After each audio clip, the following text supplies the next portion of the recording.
Imagine the people you trust the most in the whole world turning against you with deadly intent, and one family's faith is shattered in the most tragic way imaginable. What could drive a mother and her own kin to betray the daughter that they claim to have loved? But most of all, how did this so-called love descend into murder? Summer Inman is more than ready to end her day, okay? She's just finished her work at the Century National Bank, and now her day is coming to a perfect close. She just needs to take out the trash and she'll be heading home to see her family. A simple task, right? But then why did she find herself in the back of a car with her wrist bound? And why are her kidnappers people that she had been living with just some months ago? But you know what? It's okay. It's fine because she knows them, right? She knows them and she understood how impulsive they can get, especially in these trying times. Things are hard. She's certain that if she uses logic and it doesn't work, then she at least has a trump card. She could leverage her trump card. Obviously, they're doing this because of the kids, right? It has to be. So she'll just threaten them with visitation rights with the kids. And she was absolutely certain that they would realize how wrong this was. This whole situation was wrong, very wrong. But she can't breathe. The oxygen to her brain has been cut off. Her consciousness was fading. Summer is realizing that the threat was probably a very, very bad idea. Hi Digestives, welcome to Crimes Digested. This is where we try to digest senseless crimes, and if you're new here, welcome. If this is not your first time seeing my face, I want to take a quick second to thank you for taking time out of your busy days to join me. On Crimes Digested, we attempt to delve into the most perplexing true crime stories happening all around us every single day. And sometimes these can be sad, sometimes they're unbelievable, sometimes they're even unexpectedly funny in the most tragic of ways. But most of all, these stories are a constant reminder of the cruelty and dark nature of humanity. Today's story not only has all the aforementioned elements, but will have you kind of befuddled at the messiness of it all. Now, come and join me as we explore this case that is so disturbing that it will probably keep you up at night, okay? This case feels extremely eerie because it's very relatable, you know? It's something that can happen to any one of us, even though it's one of the things that would or shouldn't ever happen. And we're gonna get into all of the details in just a minute. But really quick before that, I want to give a very quick disclaimer. Everything in this video is alleged. Sometimes they're personal opinions, and most of the time the information is stuff I found online. So I do tell you to please form your own opinion. If you have any additional information, or if you notice something that is wrong or possibly misleading in this video, I encourage you to please leave them down in the comments so that we can all learn from one another. As always, let's try to be respectful to each other in the comments. I want to foster a very safe space for everyone to share, and this is our space, so we can all share our thoughts, opinions, and whatever else. But with that said, let's get into today's story. Let me introduce you to the Inman family. This story is gonna be long, okay? First, we have William Inman and his wife, Sandra Inman. The two got married in 1983 at the Faith Tabernacle Church in Ohio, where William played the piano and the guitar for the praise and worship team. They have their son William Inman Jr., whom I'll be calling Will from this point on to avoid any confusion with his father. Now, William was a typical God-fearing countryman, the kind that makes his faith his whole personality. Those who know them get it. And if you've never had the pleasure of knowing one of those people, you're very lucky, okay? Count your lucky stars. Don't go looking for one. And very quick side note, this is not me throwing shade here, okay? I also have my own faith that I practice. And I believe that every person has the right and freedom to practice their faith however they please, so long as it doesn't infringe or cause harm to others and or other people's faith. I just want to put that out there really quick, okay? Okay. With that said, William's whole vibe feels like a cult leader who thinks he got what it takes to be this like great leader that's supposed to be respected and worshipped by others, but he fails miserably. I'm getting ahead of myself, so we're gonna retract, okay? Let's retract. Let's do a little quick reverse, okay? For years, the family of Tree looked from outside like the perfect family, but William was starting to feel stagnant. He felt like he was supposed to be doing more. Like, he strongly believed that his calling was to bring people close to God, not just be at the church doing whatever he's doing right now. He wanted to help the lost lambs, be a shepherd, help them find their way back to God, not be around the flocks that's already been found or have already reached where they need to be. He thought, you know what? I have a perfectly good garage that's a wasted space at the moment, and I think I can make the most of that space, you know? I can bring what I've always dreamt of into reality. So he turned the garage at his rural Hawken County home into a church in 2004. When I said this man had dreams, I mean he really had big dreams, okay? And even though his church didn't succeed, he felt like people just can't see the greatness of his church, you know? He's like, they don't understand. Because around this time, his son also gets married, has children. So they went from a family of 3 to a family of 4 with a couple kids, all living together. And since the church idea kind of failed, he drags the whole family and relocates to Florida, where he and Will, his son, worked as a construction crew for about 2 years. Unfortunately, luck was not on their sides, okay? Because their house ends up getting foreclosed in 2008. So what did he do? He moved the whole family again. Back to Ohio they go. And look, say whatever you want to say about William, okay? But the man is persistent. Because the moment he returned to Ohio, he obtains a minister's license and created this non-profit organization under the church that was supposed to be like helping the needy, specifically targeting orphans and widows, to assist people who have lost their jobs or been cut back on hours keep their homes. And with any good charity, funds are a necessary evil. So he puts together this raffle ticket event, and he was going to sell the raffles $10 a raffle to raise money. And with that money, he was going to award the winners a brand new home or $200,000 cash. And people were eating this up, okay? They were eating it for breakfast, lunch, dinner, because the man ended up raising one whopping $1 million. But to no one's surprise, this new venture failed almost immediately like that. This was like the fastest I think a scam has ever failed.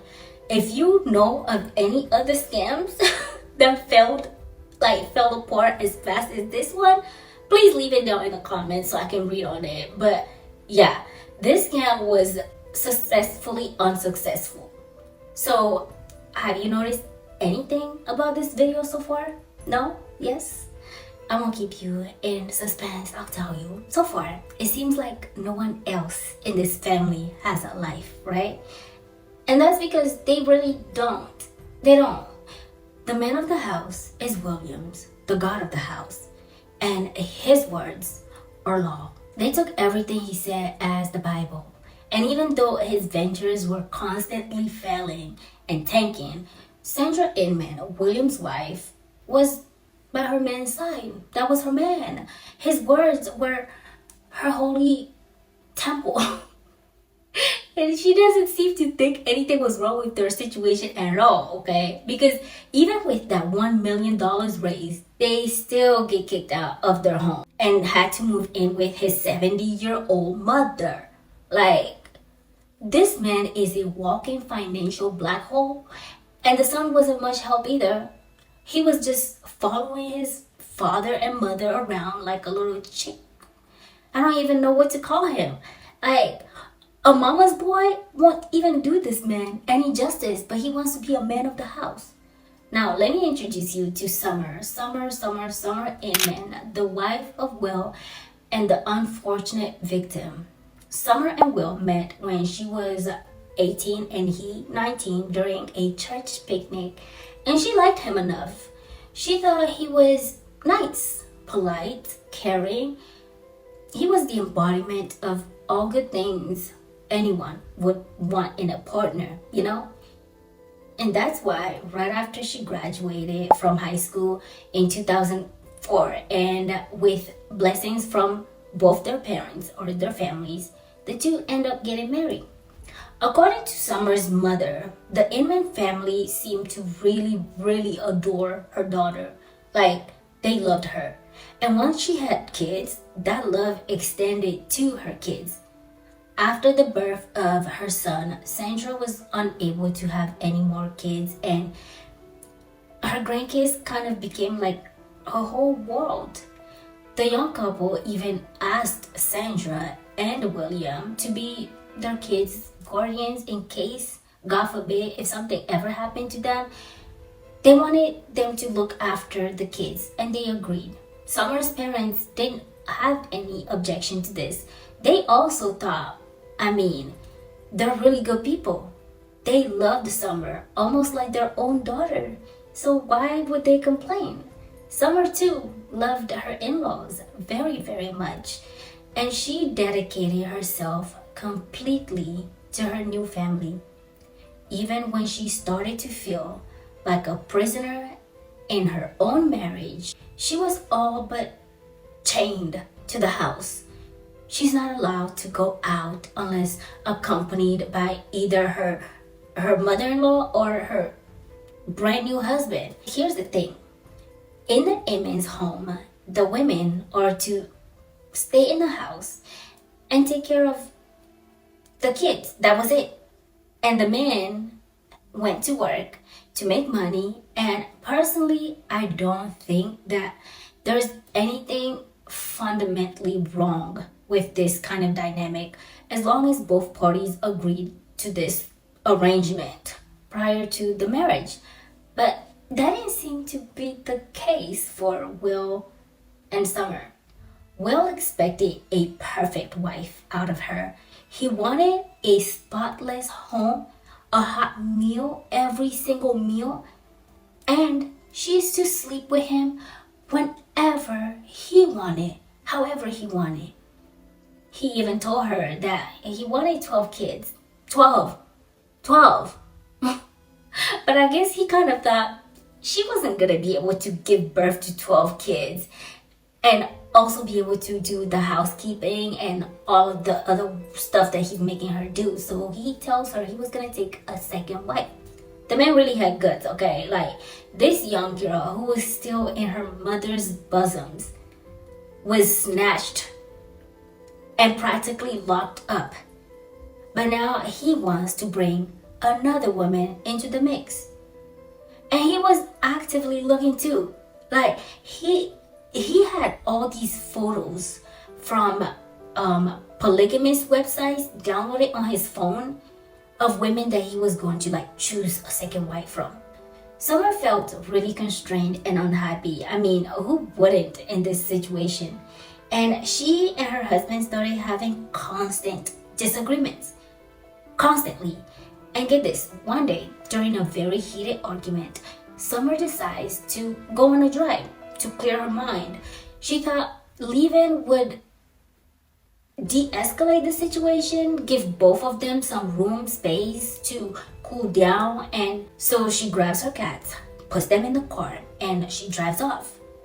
When she returned home, instead of welcoming his wife into his embrace, instead of sitting down for a civil conversation, Will decides to punish his wife. The punishment, you might ask? He rounds up her cats, drives off, and returned empty-handed. He literally got rid of her pets as punishment. And so after 6 years of this instability with the Inman, she was just desperate to get out of her marriage. She was tired. Around the same time, her husband Will started taking college classes or courses, and he was corporal with a classmate, Adam Peters. Remember him, he's important. And over time, the couple became friends with Adam. They got close enough to the point where they would have him over for dinner every once in a while. And this was to the dismay of her in-laws. It was the weirdest thing because to outsiders looking in, it felt as though William and Sandra were jealous of anyone that tries to enter their life. Will and Summer were not allowed to have friends. They had this almost codependency and like they were enmeshed, which is basically when personal boundaries between individuals, especially family members, become blurred. This leads to a lack of autonomy and a diminished sense of self. In 2010, Summer finally makes up her mind to leave because she knew that the longer she stayed with this family, the more she was going to lose of herself. It wasn't an easy decision for her though. Like she mulled over every pros and cons before making this final decision.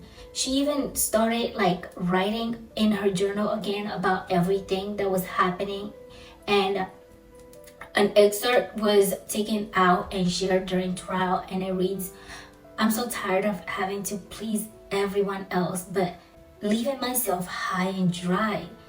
Don't I deserve to be happy too?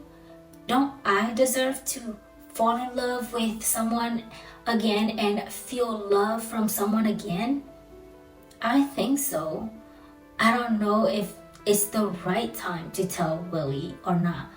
I feel bad not telling him because I think he deserves to know the truth.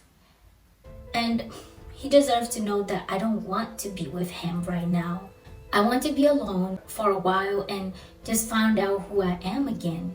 I'm just some slave that runs around and does as she's told.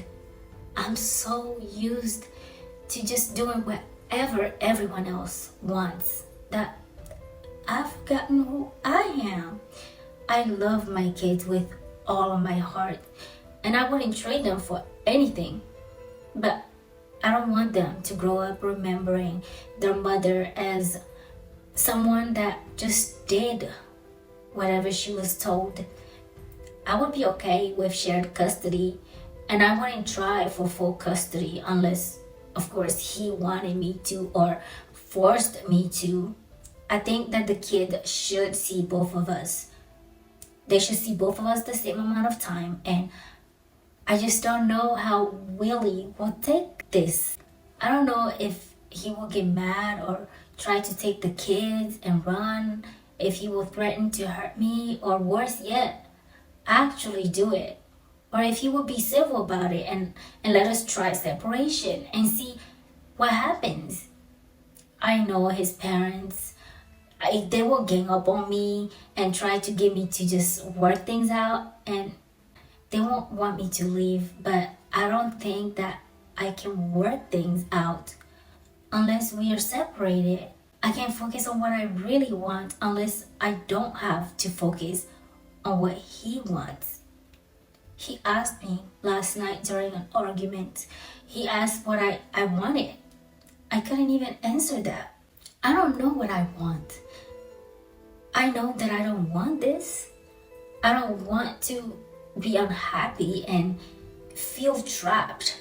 I don't want to not know who I am anymore. But I couldn't tell him that. So I just sat there in silence. All I want to do all day is cry and sleep. I just don't know how to get out of this situation and have it end well. Maybe by the next time I write, I'll have it figured out. And it seems like she did have it figured out. Summer files for divorce from Will, took the kids, and moved in with her parents. A neighbor who saw William and Sandra after she left noted that the absence of the children was really affecting the couple, okay? They were visibly haggard. I would argue that it was more like they couldn't suck Summer of her energy anymore, and that's why they look so sickly, but what do I know? I feel like we all have that one person in our lives who thrive on like toxicity, you know? Like, do you guys get what I mean? Like, they're energy vampires. Just being around them is exhausting. Y'all know who I'm talking about. But Summer was rebuilding her life once again. She's working, you know, she had plans to go back to school. She was going to therapy to undo all the damage sustained in the past few years with that family. She even started dating. Remember Adam, her husband's classmate slash carpool partner? Yep, she started dating him. I won't lie, that seemed shady to me at first when I looked at it on a surface level, right? But I think she felt comforted by him because he was the only remaining constant in her life after all the chaos that's happening, and she's just been through a lot. He was probably someone that she could talk to and lean on, a shoulder to cry on, and I believe feelings developed from that point on, and the two started dating. But she has never forgotten her estranged husband's threat. You know, the one about taking her life if she left. And the last time she went over there to the house that she lived in with her in-laws to pick up a few of her things, and her new boyfriend followed her to help, her father-in-law threatened to shoot Adam. Fortunately, she took some precautions before she went. You know, she took a sheriff with her, but that wasn't much help because William got into a wrestling match with the deputy sheriff, okay? All the conspiracy theorists that say wrestling isn't real, this was real, okay? He literally got into a wrestling match with the sheriff and ends up getting a misdemeanor, fined, and put on probation instead of time behind bars like he should have. So now, every time they met to do a handoff or exchange of the children, they would have to meet at either the police station or the sheriff's office. So on March 27, 2011, Summer made dinner, had Adam over, and she had what I imagine to be a chaotic evening with the kids. But this chaos was the good kind, you know? It was the kind that made you shake your head and roll your eyes with an amused smile on your face. After dinner, she tucks the kids into their beds and she gives Adam kisses goodbye, jumps in Adam's car, and drives to the Century National Bank where she was going to be cleaning the office. It's now sometime around 11 p.m. and she's just finishing up her work. She heads outside to throw out the trash when two men sneak up on her, drag her to a car waiting a short distance from the bank, and one of the men jumps in, sitting next to her in the back, and with a plastic zip tie, he bounds her wrist. That's when she realized that, oh, the man restraining her was her estranged husband. And in the front seat of the car was her mother-in-law, who was the getaway driver with her father-in-law to the side of her in the passenger seat. Well, the man she called her husband just a few short months ago now has a zip tie around her neck and was strangling her. She looks to the pair sitting in the front, crying and pleading for help, but they offer none. Summer had called these people mom and dad less than a year ago. She had loved and dedicated all of herself to this family. They sat there as if they heard nothing or saw nothing while their son drains the life out of her.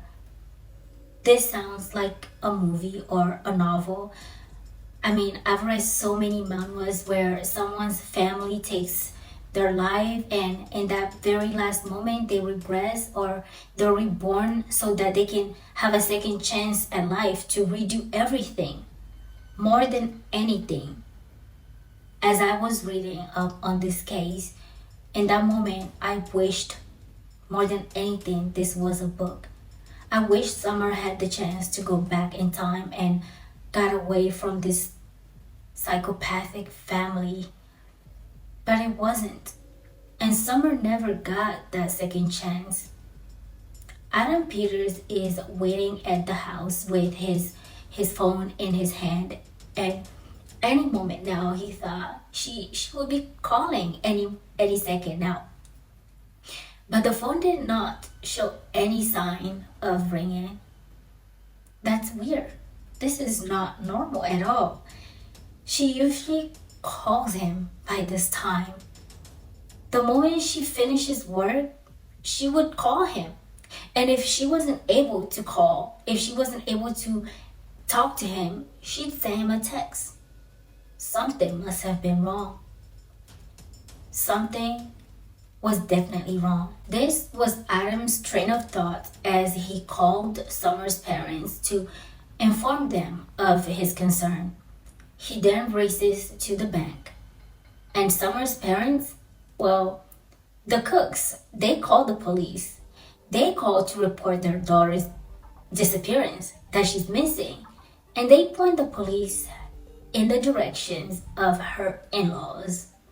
Police immediately get into action. They start looking for her, and 48 short hours later, the Inman family gets arrested. They were very easy to find, okay? Because they went to hide out at his 70-year-old mother's place. Can you imagine the shock that she probably felt as the police came knocking at her door to arrest not only her son, but also her daughter-in-law and her grandson? They probably almost put her into an early grave. William had the audacity to tell her he was innocent and that the trial was from the devil. This man really thought he was the Messiah, the second coming or something, you know? They get charged with kidnapping, and investigators were still hoping, like against all odds, to find her alive. But they had to also prepare themselves for the worst case scenario, which is that she may be gone, but they don't have a body. And with no body, they couldn't charge the trio for harming her in any way, especially not when they are tight-lipped, okay? The FBI was convinced at that point that the Inman had absolutely something to do with her going missing, because following the 12 hours after Summer vanished, the Inman's every single move was suspicious. Witness placed all three of them at a salvage yard trying to change the tires and attempting to alter the appearance of their car.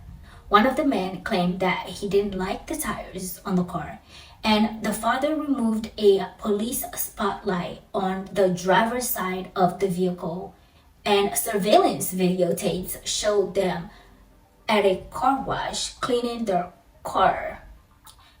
it is possible to do all of these things just because, So that's why police couldn't say with absolute certainty that they were guilty or responsible. But all these things combined, there is no such coincidence. But their mouths were shut, okay? Their mouths were tighter than a clam, and as the days go by, all hope seemed to be diminishing further and further. That is until Sandra finally decides to open up.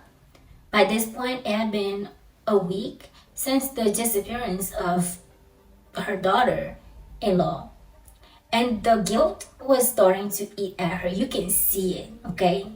Only problem, her story doesn't add up. Sandra claims that this whole thing was orchestrated by her, that her husband and her son just went along with what she wanted to do. When asked her reason for her coming up with this plan, she explained that she just wanted to see her grandkids, She missed them terribly. The children were her everything. She wanted to convince Summer to let her see the kids. But Summer wasn't having any of it. She told them that they were never going to see the children again. She threatened them with visitation of her grandkid. And that's when Will snapped and accidentally strangled her. No, she literally said that. Like, her 26-year-old grown adult man son accidentally strangled a 23-year-old 5'3" woman weighing 120 pounds. How do you accidentally strangle somebody? How is that possible? There's a lot of things in this world that don't make sense, right? It makes no sense. One of those things being my obsession with reading very steamy novels with a straight face, that anybody looking at me from the distance would think I was just reading a cookbook or a gardening book or something. But accidentally strangling someone is not one of those things, okay? Do you know how long it takes to strangle someone, a person? Minutes. A whole 45 minutes. You don't accidentally strangle a person for 5 minutes. And now, thanks to these three dumber and dumbest, Google now thinks that I need help because I just looked up how long it takes for someone to asphyxiate. You're welcome. But no, on a serious note, that explanation was so far-fetched that not even the authorities believed her, okay? She then tells the investigators about how, they were initially planning on disposing of Summer's remains in a river, the Hawking River that ran behind the church. But then as they approached the church, she saw this septic tank and thought, no one will think to look in there, right? But those who knew or were close to the couple said she was not the brain of the operation. Some would argue that there was no brain to the operation, okay? This operation had no brains at all because they were all functioning on one single brain cell. But I digress. People who knew them say that Sandra and Summer were kept women, They weren't even allowed to go out.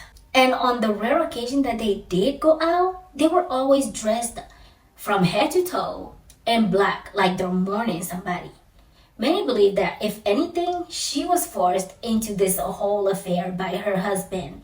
She was upset just days ago about her son's marriage falling apart, and she kept hoping that they would rekindle the relationship, make it work, sort everything out. So how can she plan something so gruesome against her daughter-in-law?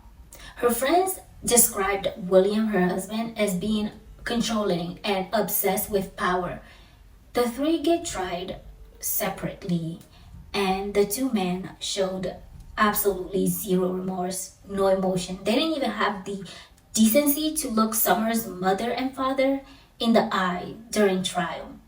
Sandra, on the other hand, the moment she was walked into the courtroom, she searched the crowd for Summer's mother, and the moment her eyes landed on her, she started apologizing to her. She just kept apologizing and telling her that she was really sorry and that she really did love Summer like her own daughter. But who would sit back and watch as someone take their daughter's life, especially when the person doing so was her own son? I want to have some sympathy for her because it does seem like she was also a victim, but it's so hard for me to do this when she's still trying to protect the two men, okay? She's trying to take all the blame for them or for the crime. So in February of 2013, a jury sentenced the father and son duo to life without the possibility of parole on charges of aggravated murder, abduction, and tampering with evidence. Also, gross abuse of a corpse. They were both facing the possibility of a death penalty, okay? So I guess they kind of have a lucky break finally. Sandra Inman pleaded guilty to the murder and abduction, so she was sentenced to 15 years to life on charges of murder, kidnapping, and tampering with evidence, plus gross abuse of a corpse. Mrs. Cook, Summer's mother, actually wrote a letter to Sandra prior to the trial, and it was actually read during trial. I have to say it was one of the most heartbreaking letters I've ever read, and it reads, "The eldest of Summer's children, 6-year-old Alex, has started to ask, how did mommy die? And where was she when she died? Think about how sad the possible answers are. Daddy killed mommy? Daddy strangled mommy? Daddy and Papa tortured mommy and strangled mommy?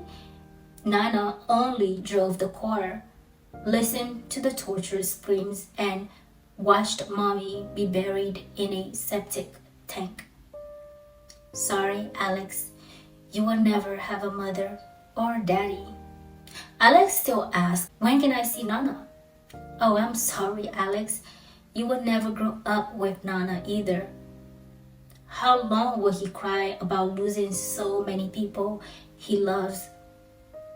As the prosecutor read this letter, Sandra just silently wept.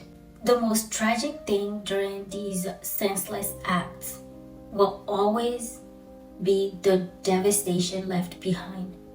And it's worse when those who are devastated are mere children who don't even know what or why anything happened, but are left with a loss that didn't have to happen, or they can't even understand the loss. The eldest was 5 at the time of the crime, so he has a vague idea of what his mother looked like. The younger ones, barely 3 and just under 2, they don't even remember the face of their mother. They're confused and calling their grandmother mommy. And the person whose face they can see if they ever choose to do so is their father who robbed them of their mother. It just breaks my heart. With that, we have reached the end of this video. Leave in the comment section what your thoughts were on this case. Do you believe that she was really the mastermind behind all of this? Do you think she's just taking responsibility for it to protect her abuser and son? I would love to know your thoughts down below in the comment section, and thank you so much for joining me on this journey into the Inman family case. This story, bonkers. Please hit the like and subscribe button if you want to see me again. And remember to always stay smart, stay curious, and take care of yourselves, okay? Take care of yourself, stay out of trouble. And with that, I'm gonna wish you guys a fantastic end of your well, a fantastic day. I don't know if it's the end or beginning of your day, so it's the end of my day. But I wish you guys all but the best for the day, and take care of yourself. Bye.